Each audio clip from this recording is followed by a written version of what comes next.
Bom dia a todas e todos da comunidade Paz e Bem.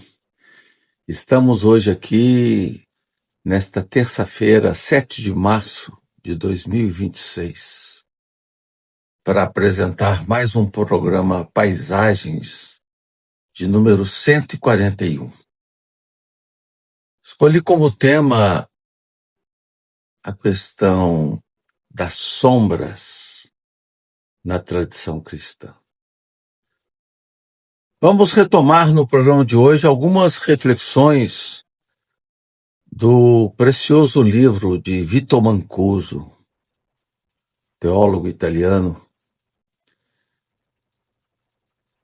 que fez toda a sua carreira nas trilhas do grande cardeal Martini.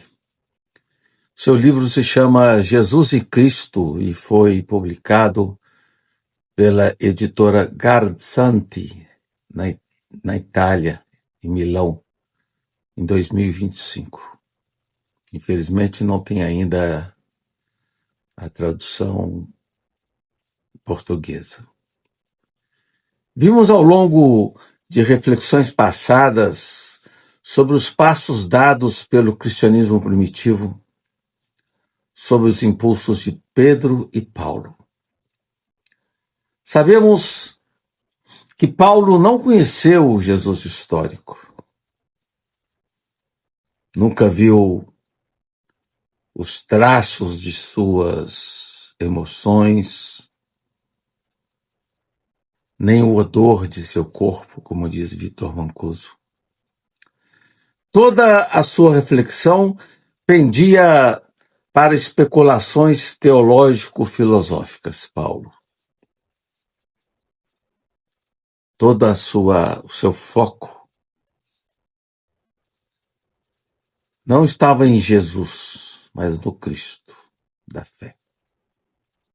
O objeto central foi o Cristo da fé que pela cruz redimiu a humanidade. No programa anterior, Paisagem 140, falávamos da visão amartiocêntrica paulina, relacionada à sua visão de pecado, que vai depois se desenvolver na visão do pecado original de Santo Agostinho. Essa visão amartiocêntrica paulina vai provocar uma mudança na perspectiva soteriológica, na perspectiva da salvação.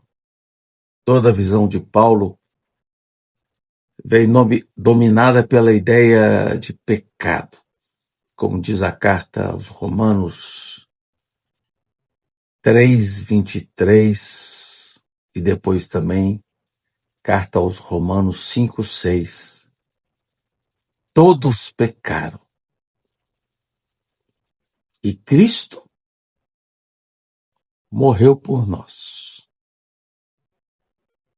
E somos, segundo Paulo, justificados pelo seu sangue. Carta aos Romanos 3:9-10. Ou então, como na primeira carta a Timóteos, no capítulo 15. Cristo veio ao mundo para salvar os pecadores. É a questão da intencionalidade na vinda de Cristo ao mundo, que deu tanta discussão teológica e continua dando. Será que há uma intencionalidade na encarnação? Essa ideia de que Cristo veio ao mundo para salvar a humanidade, para salvar os pecadores, está na primeira carta ao Timóteo 15. Ou seja, isso significa que se não houvessem pecadores, ele não teria vindo? Como fica a questão da gratuidade desse dom, dessa presença entre nós? A ideia amartiocêntrica fixa a imagem de que foi por nossa salvação que ele desceu, se encarnou e se fez homem. Foi então Paulo que adotou a cruz como um valor redentor, fazendo depender da cruz todo o destino do ser humano. Para Paulo, o eixo fundamental era a cruz redentora. A cruz torna-se, como diz Mancuso, um altar. E a morte de Cristo sobre a cruz, um sacrifício, um ato sagrado, uma imolação tecida por Deus mesmo, diz Mancuso. E os evangelhos foram escritos à luz dessa teologia de Paulo. As publicações de Paulo antecipam os evangelhos sinóticos.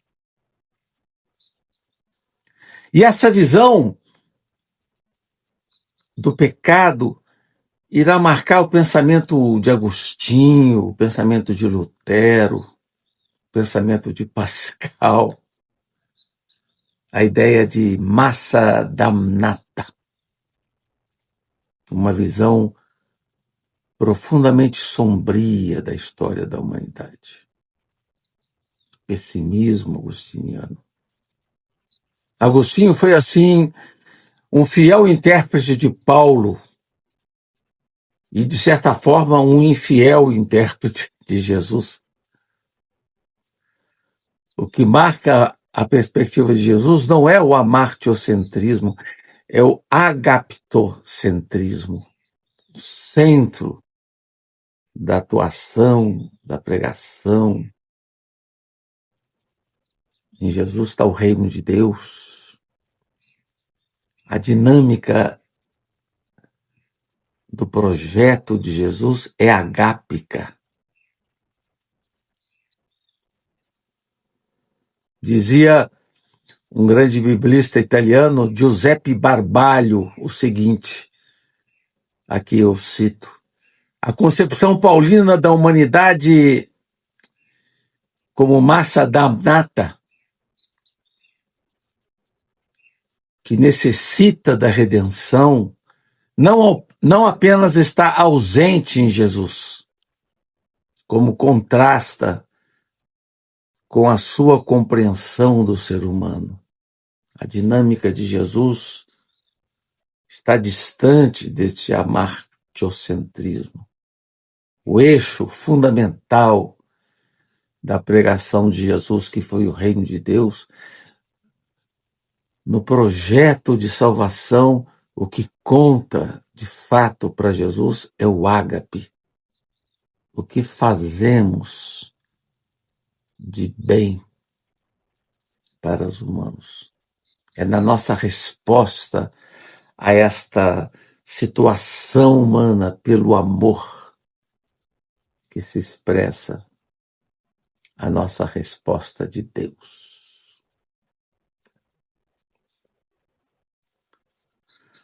Tivemos, por exemplo, no Concílio de Cartago, no ano de 418, isso está lá no Denzinger, 224, a condenação da ideia de que na casa do Pai tem muitas moradas. Muito forte essa crítica, essa imagem, né, de que na casa do Pai tem muitas moradas.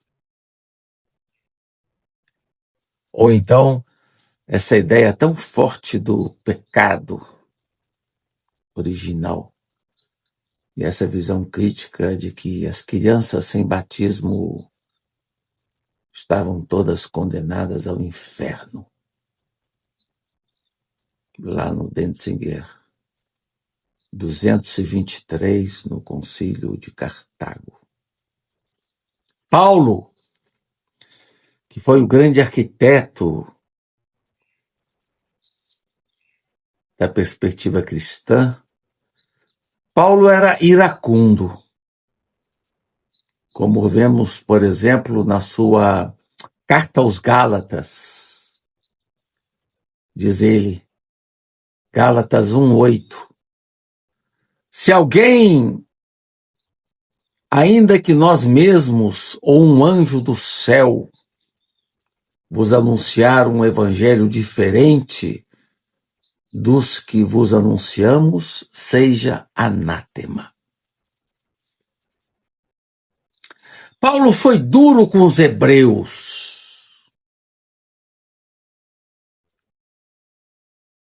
Diz Paulo na primeira carta aos Tessalonicenses 2:15.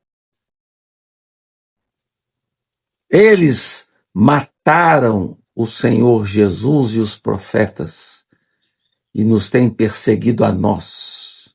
Desagradam a Deus e são inimigos de toda a gente. Esse anti-judaísmo, já presente aqui em Paulo, vai ser um traço de certa visão cristã que com muito custo foi sendo dizimada ou abafada. E aqui bem perto de nós, com o Concílio Vaticano II, que ocorreu entre os anos de 1962 e 1965. Temos isso, então, nessa primeira carta aos Tessalonicenses. Eles mataram o Senhor Jesus e os profetas. Paulo também foi intransigente com as mulheres, como vemos na primeira carta aos Coríntios. Primeira carta aos Coríntios 11:3, diz lá, a cabeça da mulher é o homem. Ali também temos essa ideia da obrigação do véu. Primeira carta aos Coríntios 15. Não é permitido que elas falem nas assembleias, também Paulo. Primeira carta aos Coríntios 14:34. Diz lá o texto, estejam caladas as mulheres nas assembleias, pois não lhes é permitido tomar a palavra. Ou então, como na carta aos Colossenses 3:18, devem ser submissas aos maridos.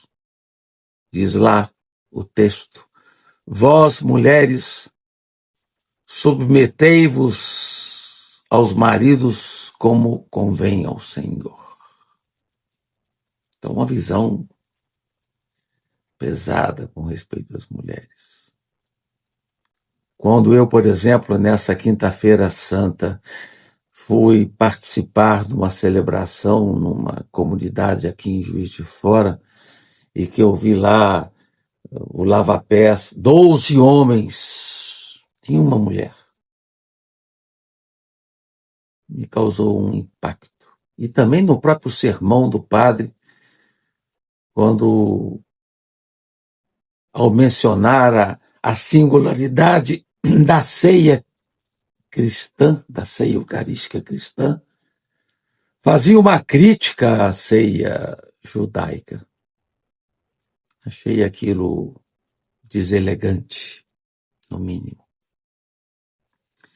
Paulo também foi duro com os homossexuais, como lá na primeira carta aos Coríntios 6:9 e 10.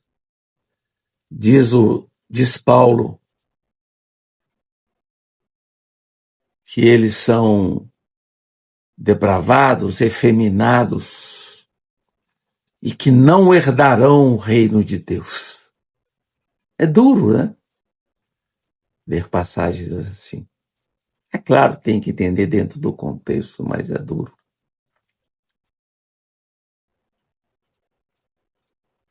E vemos a experiência da ressurreição, né? A celebração da Páscoa ontem.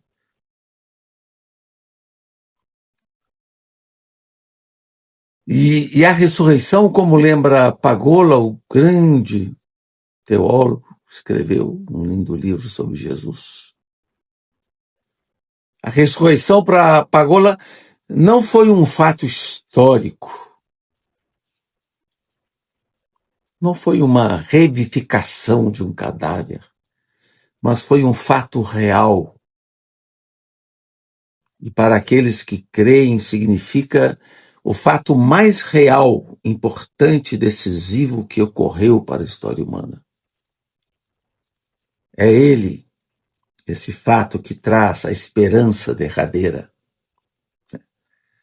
Como diz o texto, vã seria a nossa fé.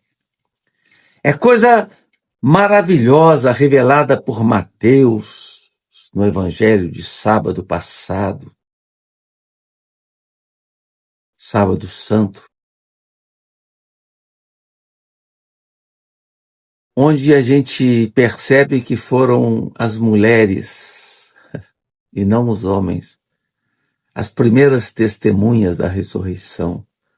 Foi a elas que o anjo revelou a notícia alvissareira, e elas saíram depressa do sepulcro e correram com grande alegria para dar a notícia aos discípulos, como diz o Evangelho de Mateus, capítulo 28, 8. Bonito verificar isso no Evangelho, a presença irradiante das mulheres como seguidoras de Jesus. Um dos capítulos mais bonitos do livro de Pagola sobre Jesus é dedicado à relação de Jesus com as mulheres. A todas as mulheres Jesus acolhia de forma indistinta, fossem elas viúvas indefesas, esposas repudiadas, mulheres sozinhas ou pouco respeitadas de fama. Também as prostitutas, que na ocasião eram identificadas como fonte de impureza. Tudo isso que eu falei aqui hoje, nesse nosso programa Paisagens, é para mostrar que, como também ali no início do cristianismo, alguns elementos são também sombrios e que contrastam com a prática agápica de Jesus. E é bom que a gente tenha consciência disso, que a gente tenha esse discernimento. Temos que buscar, sim, um cristianismo que seja fonte de alegria, fonte de esperança e não de condenação, de anátemas. Esse é o grande projeto de Jesus. Jesus não esteve aqui no tempo entre nós para condenar, mas para anunciar um reino que é também de alegria e de vitalidade. Então, com isso, a gente conclui mais um Paisagens. Agradeço muito a presença do Felipe no apoio técnico e a todos vocês que estão assistindo ou que vão assistir. Desejo a todos e todas uma linda semana iluminada, marcada não pelo pessimismo, mas pela viva consciência do verdadeiro significado da ressurreição, que é, sobretudo, a tomada de consciência de que algo aconteceu em nós. E esse algo é a presença viva e radiante de Jesus para nós cristãos. Um grande abraço e paz e bem.